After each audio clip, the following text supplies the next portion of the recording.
बहुत समय पहले की बात है।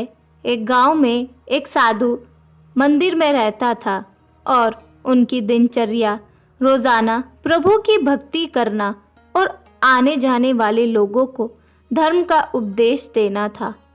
गांव वाले भी जब भी मंदिर आते तो साधु को कुछ न कुछ दान दे जाते।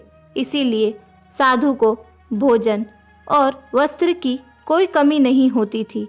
रोज भोजन करने के बाद साधु बचा हुआ खाना छींके में रखकर छत से टांग देता था। समय ऐसे ही आराम से निकल रहा था, लेकिन अब साधु के साथ एक अजीब सी घटना होने लगी थी। वहाँ जो खाना छींके में रखता था गायब हो जाता था। साधु ने परेशान होकर इस बारे में पता लगाने का निर्णय किया। उसके रात को दरवाजे के पीछे से छिपकर देखा कि एक छोटा सा चूहा उसका भोजन निकाल कर ले जाता था। दूसरे दिन उन्होंने छींके को और ऊपर कर दिया ताकि चूहा उस तक ना पहुंच सके, लेकिन यह उपाय भी काम नहीं आया। उन्होंने देखा कि चूहा और ऊंची छलांग लगाकर छींके पर चढ़ जाता और भोजन निकाल लेता था। अब साधु चूहे से परेशान रहने लगा। एक दिन उस मंदिर में एक भिक्षुक आया। उसने साधु को परेशान देखा और उसकी परेशानी का कारण पूछा तो साधु ने भिक्षुक को पूरा किस्सा सुनाया। भिक्षुक ने साधु से कहा कि सबसे पहले यह पता लगाना चाहिए कि चूहे में इतना ऊंचा उछलने की शक्ति कहाँ से आती है। उसी रात भिक्षुक और साधु दोनों ने मिलकर पता लगाना चाहा कि आखिर चूहा भोजन कहाँ ले जाता है।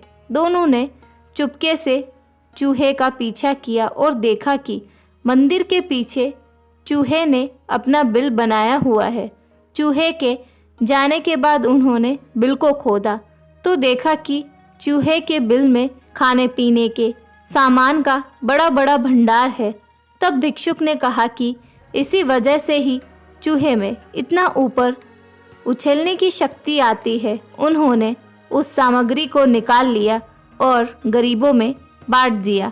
जब चूहा वापस आया तो उसने वहाँ पर सब कुछ खाली पाया तो उसका पूरा आत्मविश्वास समाप्त हो गया। उसने सोचा कि वह फिर से खाने पीने का सामान इकट्ठा कर लेगा। यहाँ सोचकर उसने रात को छींके के पास जाकर छलांग लगाई, लेकिन आत्मविश्वास की कमी के कारण वह नहीं पहुँच पाया और साधु ने उसे वहाँ से भगा दिया।